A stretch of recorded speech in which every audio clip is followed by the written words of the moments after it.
Salon haut de gamme et luxe, le salon Made in France a regroupé 80 exposants autour d'ateliers de confection français et sous-traitants des grandes maisons de luxe.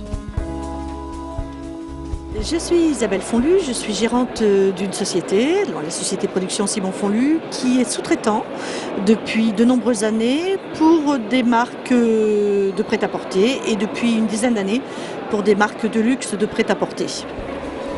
Si je suis aujourd'hui sur ce salon Made in France, comme chaque année d'ailleurs depuis de nombreuses années, c'est pour justement trouver de nouveaux partenaires et puis faire valoir les savoir-faire de nos entreprises, puisque le Made in France est aujourd'hui à la recherche de partenariats. Bonjour, donc Bernard Blaiseau, société C2000.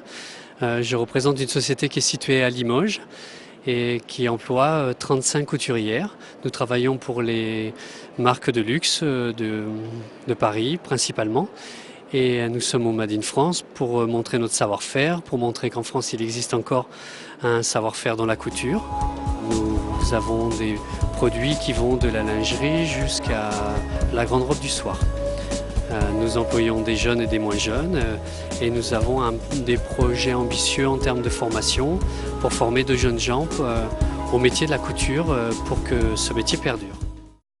Bonjour à toutes, bonjour à tous. Vous êtes sur le stand de la société PR3 et Marque et Mode. Ce qui me passionne dans ce métier, c'est le fait qu'il y ait une dynamique incessante de collection en collection et toute l'année. C'est ce qui fait, je dirais, l'intérêt de ce métier. Aujourd'hui, notre présence à Made in France, c'est une présence que nous avons depuis plus de 7 ans. Nous souhaitons, à travers cette manifestation, pouvoir manifester notre présence, mais également trouver d'autres marchés, d'autres clients. Je suis chef d'entreprise depuis 4 ans. J'ai racheté l'entreprise FLS, donc l'entreprise qui fabrique ces chemises. Mon père est déjà dans la confection et il connaissait cette entreprise et donc il m'a proposé de la racheter. C'est un métier assez passionnant. Moi je suis ingénieur à la base et j'avais besoin de fabriquer un produit. Donc là, la spécificité de notre métier, c'est qu'aujourd'hui on est une société de service. Et là, réellement tous les jours, il y a des produits qui sortent de la chaîne de fabrication. Alors lorsque j'ai créé la marque des parapluies de Cherbourg, c'était le véritable Cherbourg, car un jour, sous la douche, j'ai dit mais pourquoi ne pas créer une marque de parapluies qui s'appellerait le parapluie de Cherbourg?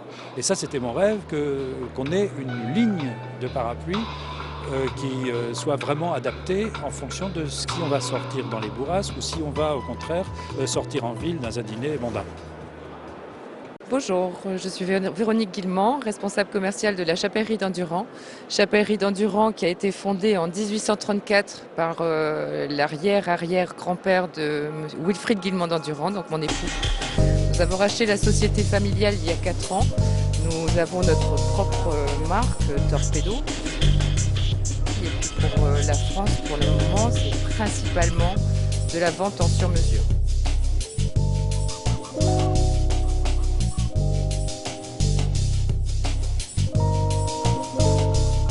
Dans le contexte actuel de crise, la présence d'Agnès B a marqué ce salon par son engagement et son appel aux entreprises de luxe à sauver le savoir-faire français.